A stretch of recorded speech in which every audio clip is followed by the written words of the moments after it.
Le Nil est un fleuve mythique de plus de 6500 km de long et traverse 8 pays avant de se jeter dans la mer Méditerranée. En Éthiopie, le lac Tana est non seulement la source du Nil bleu, mais aussi la source de toute vie.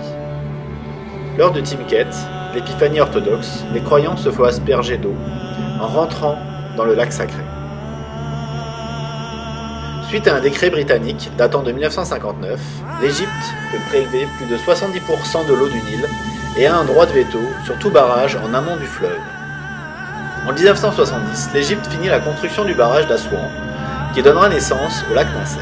C'est ici que Moubarak a décidé, en 1997, de faire démarrer le canal de Toshka, afin de créer une vallée verte.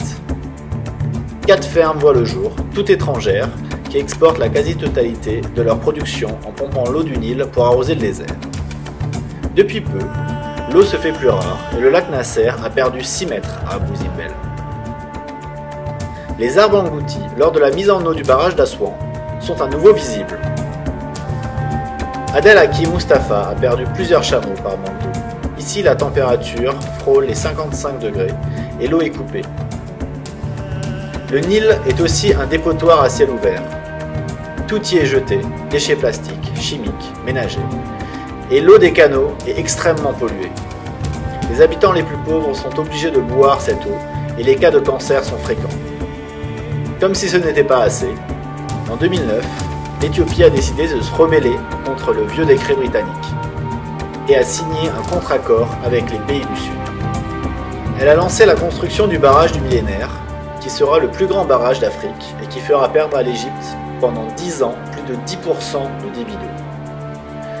Pour le financer, elle loue ses terres, dont des parcs naturels, à des grands groupes agricoles étrangers qui rasent les forêts. Les tensions montent de jour en jour, et une guerre de l'eau n'est pas exclue. Cette excavatrice marque le début de la première guerre sur le Nil. Le sud du Soudan s'est en effet rebellé en 1983 contre le Nord, qui voulait assécher une zone marécageuse avec plus d'1 million d'habitants. En juillet 2011, après 25 années de guerre civile, le Soudan du Sud a obtenu son indépendance. L'eau est rare et précieuse. Vous aussi, par des gestes simples, vous pouvez y contribuer.